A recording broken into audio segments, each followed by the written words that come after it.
জনগণের দাবির প্রেক্ষিতে, দলীয় নেতাকর্মীদের দাবির প্রেক্ষিতে এবং আসনটিকে ধরে রাখার চেষ্টায় এবং দলের সম্মান ক্ষুণ্ণ রেখে, দলের সম্মানের প্রতি শ্রদ্ধা রেখে আগামী সংসদ নির্বাচনে, ত্রয়োদশ সংসদ নির্বাচনে আমি স্বতন্ত্র প্রার্থী হিসাবে মনোনয়নপত্র দাখিল করেছি।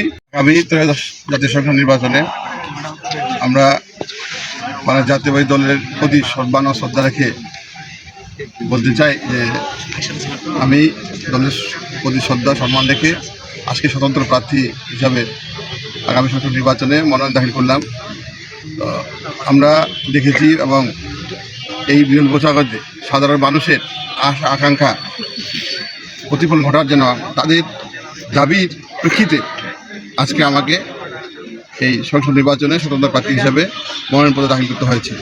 কারণ ইতিপূর্বে বিরল বছরগঞ্জে সারা বাংলাদেশে যখন সম্ভাব্য প্রার্থী ঘোষণা হয়, ঠিক সেই সময় থেকে এই বিরল বছরগঞ্জের সাধারণ মানুষ এবং ভোটাররা, দলীয় নেতাকর্মীরা তারা এই প্রার্থীর প্রতি সন্তুষ্ট নয়, অসন্তুষ্ট, এবং তারা সবাই বলে যে এই প্রার্থী থাকলে এই আসনটি হাতছাড়া হবে এবং এই আসনটি অন্য দলের হাতে চলে যাবে।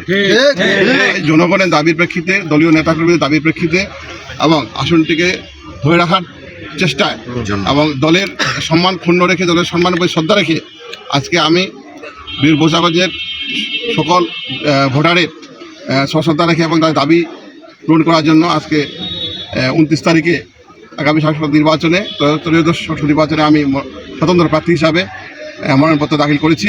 ইনশাআল্লাহ আমাদের মনোনয়নপত্র উপজেলা নির্বাহী অফিসার, রিটার্নিং অফিসার গ্রহণ করেছেন। তো আশা রাখি যে বিরল বছরগঞ্জের মানুষ তারা তাদের জন্য অবশ্যই সকল আশা আকাঙ্ক্ষা পূরণ হয় এবং দাবি পূরণ হয়। আগামীতে সকলেই এই বিরল বছরগঞ্জ একটি জনগণের প্রতিনিধি যেন তারা নির্বাচিত করতে পারে, এই আশা ব্যক্ত জানাচ্ছি।